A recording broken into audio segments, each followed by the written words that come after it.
This is the North Star Takes podcast with Bailey Policki and Jacob Liberta. If you're new to the channel, please hit that subscribe button as we're a Minnesota sports channel.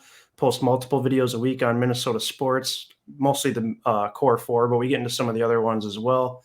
So feel free to give this video a like as well. Today we're going to be discussing the Minnesota Vikings and Dallas Cowboys game preview. Big Sunday night game, both teams coming out of a bye. Obviously, Dallas is sitting in a much better spot than the Vikings are in right now. However, their quarterback, Dak Prescott, has a calf strain, and it remains to be seen whether or not he's actually going to play. Now, we're recording this before the final injury report comes out on Friday, but I don't know. Do you think there's a good chance he plays? I'm guessing he's going to be a game-time decision kind of leading all the way up to this thing. What do you think?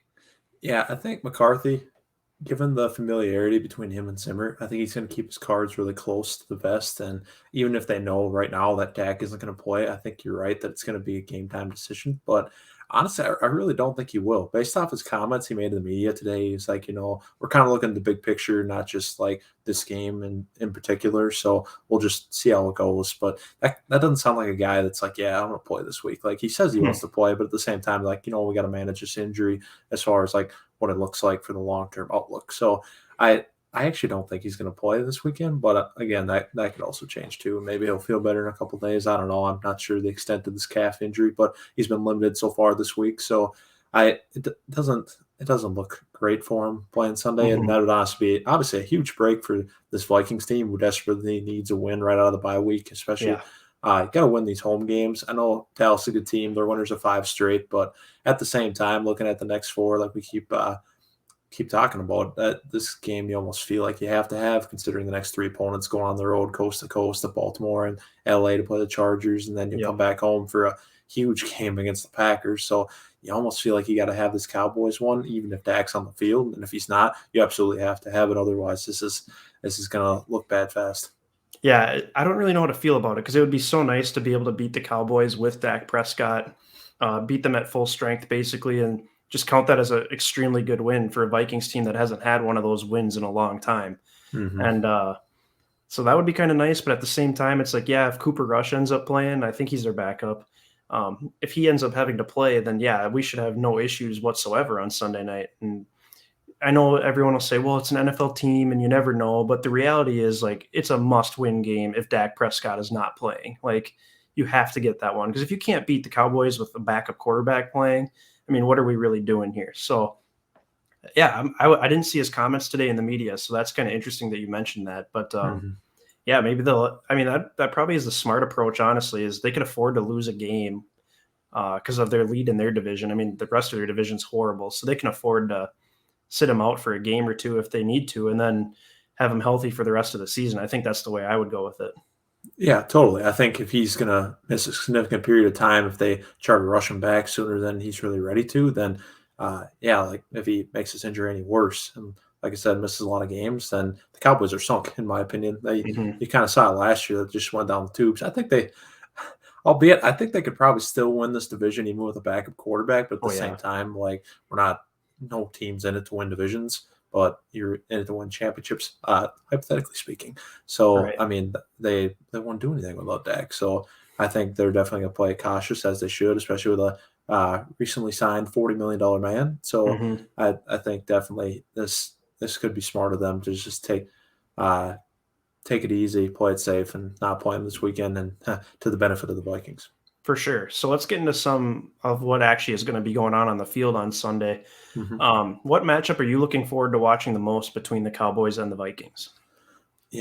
Just because of all the buzz around him this year and all the turnovers he's creating, and being basically up there with the best of the best as far as all-timers go for interceptions in a single season to this point.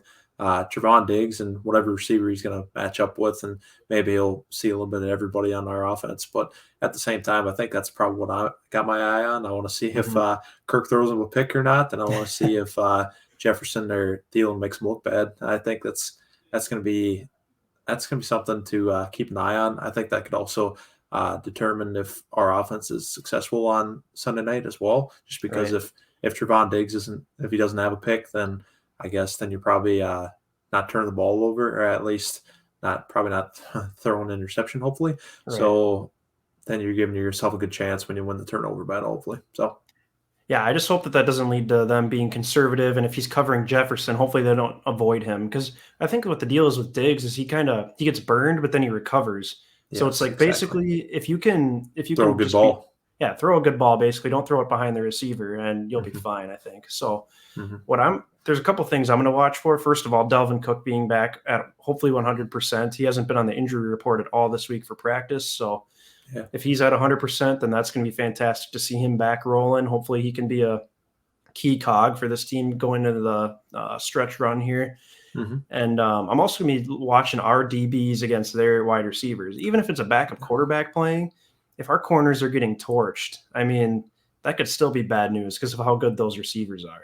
Yeah, that's true. They can create a lot of separation. Obviously, they definitely go through deep there with Cooper, Gallup, and Lamb. So I think that's gonna be a tough assignment, especially when we're down our best corner with Pat P. So that's Yeah. definitely gonna be a challenge for the secondary, and hopefully they answer the bell, and hopefully they got ready for this through the bye week and in this week of preparation leading up to the game, because they're gonna have to bring some of the best stuff really, because Hmm. this is about as talented of a wide receiver group as you're going to find in the league. I mean, obviously that can be argued, but they're at least, if you don't think they're the best, they're at least one of the best.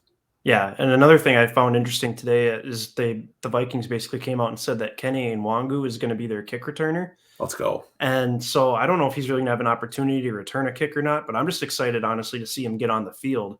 And hopefully they can mix him in on offense at least a little bit, get him a couple passes, get him out in space, because I am really excited to see what this kid can do. I totally agree. I think he could be a great change of pace back on the offense, but at the same time, I don't know if they deploy him that quickly, like in his first NFL game or not. Because Yeah. obviously, we don't have Amir Abdullah anymore; he's gone. So he was obviously getting a lot of those pass catching reps Hmm. in like all these weird situations, to be honest. But I think Nwangu maybe could fill that role. But at the same time, I don't know Yeah. how quick how quick they'll be to rush him into something like that. And speaking of the return game, I'm kind of wondering what we're going to do as far as punt return duties go, because to this point, Westbrook hasn't practiced yet this week. So That's right. I'm kind of feeling like he's not going to play. So I don't know who next man up is there. Maybe KJ Osborne. I don't really know. And that Yeah. always gets a little dicey, because honestly, I feel like we found our man to just be a nice steady force back there, catching punts and Yeah. getting at least some return yardage in Westbrook. So it sucks if he's going to miss this game. But Hmm. next man up, you got to have somebody ready to go. This can't be. It shouldn't be that hard to find a guy that can at least stand back there and make clean, fair catches. You don't have to worry about him dropping the ball.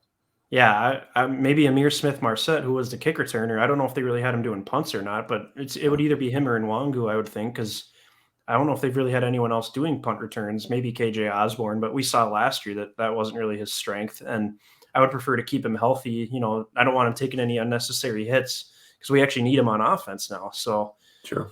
I mean, punt return, basically, you just need a guy that can stand back there and catch it, especially if Westbrook's not going to be out long term. So, Hmm. let's get into score predictions, though, here before we Sure. wrap it up. What do you thinking the outcome is going to be on Sunday? You said you don't think Dak's going to play, so how do you think that'll turn out? Yeah, it should turn out in our favor. I saw before, I didn't think Dak was going to play. I saw the line was favoring the Cowboys by 1.5 points, so, or the spread, I should say. Yep. Spread is favoring the Cowboys by 1.5. So this is kind of a toss up. And I didn't see the over under for this game either, though. So Hmm. I'm going to say we win. I feel like our offense will be doing well Hmm. out of the chute here, out of the bye week. I think the defense could be a little sluggish, is what I'm thinking is going to happen. So I'm going to say it's a Okay. bit of a higher scoring game, and I'm going to say we win it 30-27. Oh, That's okay. So a close that's what I'll one. say. Yeah, Okay. close one. I am going to say I'm just going to err on the side of like not being totally optimistic. So I'm going to say I think Dak will play, and he's Okay. just smoke screening the whole thing. So I think Dak will play. I think he's going to torch our defense because we don't have Patrick Peterson back there, and Dantzler's obviously still young, and Breland has not been good for the majority of the season so far. So I'm going to predict Dallas wins 38-28. Oh wow. Yeah, I think yeah, as long as Dak plays, that's kind of the one caveat. If he doesn't play, I do think the Vikings will win, but I kind of have a feeling he's smoke screening this thing because he's been limited in practice. A bunch of the reporters were talking about how Dallas was like optimistic on his outlook after the bye. Hmm. So I mean, unless they truly just decide to be cautious about it, which definitely could happen, but It's a primetime game. I don't know. I could just see them throwing Dak out there. So that's kind of the Okay. feeling I have right now. At least we'll know more when the injury report comes out for the weekend. And if he's game time decision, that'll just hold the suspense out even longer.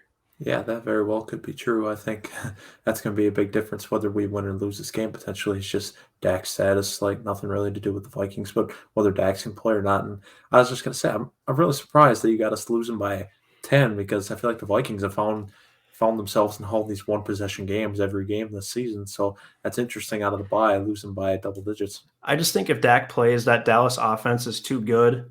And I think, the Vikings are always kind of sluggish coming out of a bye, except for Mhm. last year, of course, when they were down and out. But, Yeah. um, I just feel like we could have a turnover or two, like a sloppy fumble or maybe an interception.